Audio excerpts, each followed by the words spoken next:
Excuse me ভাইয়া, একটু কথা ছিল ভাই। কিভাবে বলবো ঠিক বুঝতে পারছি না। মনগুলো বলে ফেলেন। আমার একটা হেল্প দরকার ছিল ভাই। কি ধরনের হেল্প? আমি দেখে আমার বাড়ির একটা উঠাও। এখন যে বাড়ি যাবো সেটাও পারছি না। অনলাইন সাথে পরিচয় কারো ফোন দেন।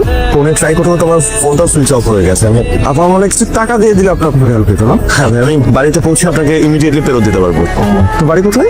রাজশাহীতে ভাইয়া, বর্ণালীর মোড়ে, ফিশারিজ অফিসের সামনে। রাজশাহী আপনার বাড়ি, কিছু টাকা দরকার, গিয়ে ফেরত দিয়ে দেবেন। আপনাকে করার জায়গা পান না। আসলে যা যায় সেই বোঝে। মানুষ যদি মানুষের বিপদে সাহায্য না করে তাহলে আপনার দিকে তো ভালো মানুষ হইতেছে। মনে বিপদে পড়ছেন, চলেন। কোথায় যাবো? বাড়ি যাবেন না? সিএনজিতে তো যাওয়া যাবে না। হ্যাঁ, সিএনজি থেকে যাইতে বলছি নাকি? আমি ওদিকেই যাবো, আপনাকে আপনাদের নামাজি বলে চলেন। এসে আমাকে টাকাটা দিয়ে দিন, তাহলেই হবে। একা যেতে পারবো। ও, টাকাটা দিয়ে দিতেছে? আরে চলেন চলেন, আপনাকে আমি ওখানে এসে টিকিট কেটে দিয়েছি।